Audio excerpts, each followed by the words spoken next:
Semangat pagi semuanya. Terima kasih telah bergabung dengan channel IBMW, media belajar bareng Finance, Research, dan Hospitality. Kita masih di manajemen keuangan MKU, sesi 17 dengan topik penentuan jumlah kredit untuk individu. Sebelum kita mulai, silakan tekan tombol subscribe, like, dan share sebagai pemotivasi untuk pengembangan channel ini. Terima kasih dan selamat mengikuti.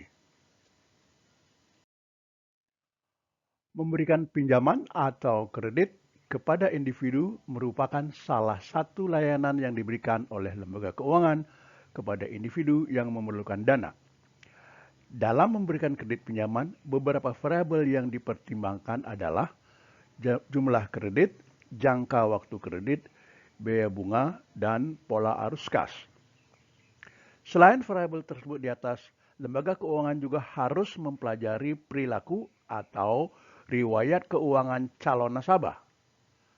Dengan demikian, diharapkan kredit atau pinjaman yang diberikan kepada nasabah tidak menimbulkan masalah di masa yang akan datang. Kita bahas selanjutnya penerapan teknologi. Dalam konteks Industri 4.0, teknologi juga disinergikan pada finance karenanya berkembang financial technology yang biasa disebut dengan fintech. Ada beberapa fintech yang bisa ditemui diantaranya Alibaba, Google Play, dan Apple Pay. Pada skala mikro, kita sudah menerapkan fintech untuk transportasi, pembayaran biaya pendidikan, dan sebagainya. Salah satu contoh untuk personal finance adalah menentukan jumlah kredit atau pinjaman maksimum dengan menerapkan aplikasi ini. Anda dapat menggunakan smartphone Anda untuk explore fintech. Coba simak dari ilustrasi personal finance untuk jumlah maksimum kredit home borrowing dengan variabel yang dianalisis adalah cash inflow, cash outflow atau expenses, waktu cash flow, tingkat bunga kredit, jangka waktu kredit atau jatuh tempo, jumlah cicilan yang berupa annuited karena jumlahnya tetap. Dengan aplikasi fintech, hasil yang didapat untuk jumlah maksimum kredit atau dalam kurung K dan jumlah cicilan sangat cepat.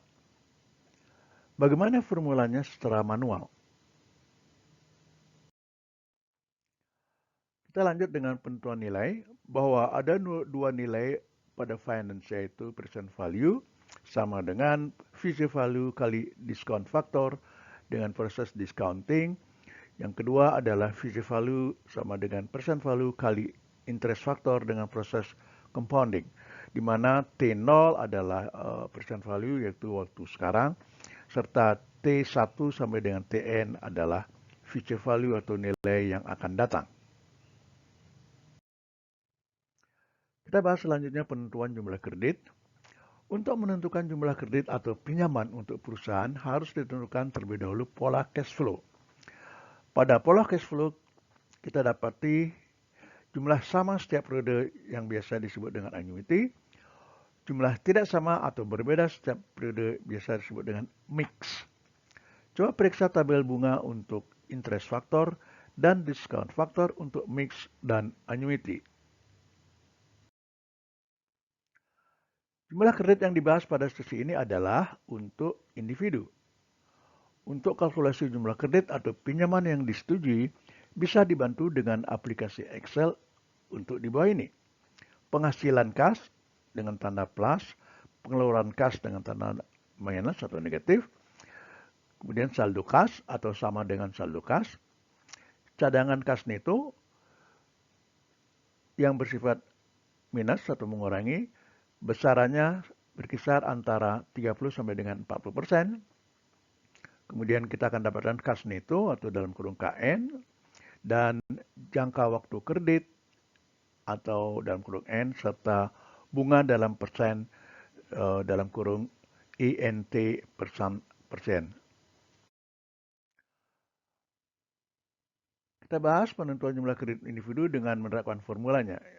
Formula untuk menentukan jumlah kredit diberikan dengan formula di bawah ini. K sama dengan N kali KN dibagi dalam kurung N kali dalam kurung 1 kali INT persentase bagi 2 plus 1.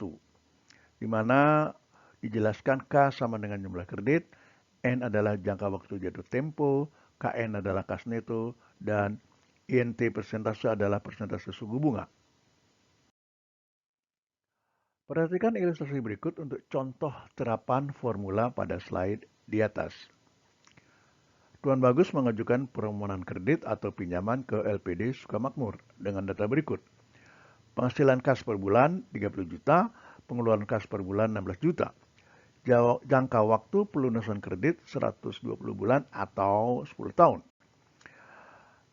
LPD Sukamakmur membebankan bunga per bulan 0,5%. Tentukan jumlah pinjaman maksimum yang bisa disetujui untuk Tuan Bagus. Penghasilan kas per bulan 30 juta. Pengeluaran kas per bulan 16 juta. Dengan demikian saldo kas per bulan adalah 14 juta didapat dari 30 juta minus 16 juta. Kemudian harus dihitung cadangan kas sebesar 40%, yaitu 5.600.000. Dengan demikian kas netonya adalah 8.400.000 yang merupakan selisih dari saldo kas dengan cadangan kas. Nah, dengan menerapkan formula slide di atas, jumlah kredit maksimum yang didapat disetujui sebesar 775.384.615 didapat dengan menerapkan formula K sama dengan 120 yang merupakan jangka waktu kredit dikalikan dengan 8.400.000 yang merupakan saldo kasnya dibagi dengan 120 kali 0,5% dibagi 2 plus 1. Dengan demikian kita akan dapatkan jumlah kredit maksimum yang dapat disetujui adalah sebesar 775.384.615 rupiah. Selanjutnya adalah penentuan jumlah cicilan. Setelah kita dapatkan jumlah kredit maksimum yang disetujui, langkah selanjutnya adalah menjawab pertanyaan berapa angsuran per tahun atau per bulan. Untuk menjawab pertanyaan itu, formula annuited present value bisa diterapkan, yaitu present value annuited atau PVANN sama dengan dalam kurung cicilan kali dalam kurung diskon faktor annuited atau DFANN.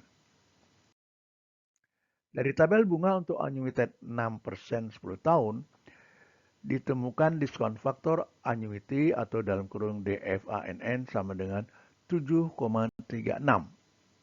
Dengan demikian, cicilan per tahun adalah 775.384.615 sama dengan cicilan kali 7,36.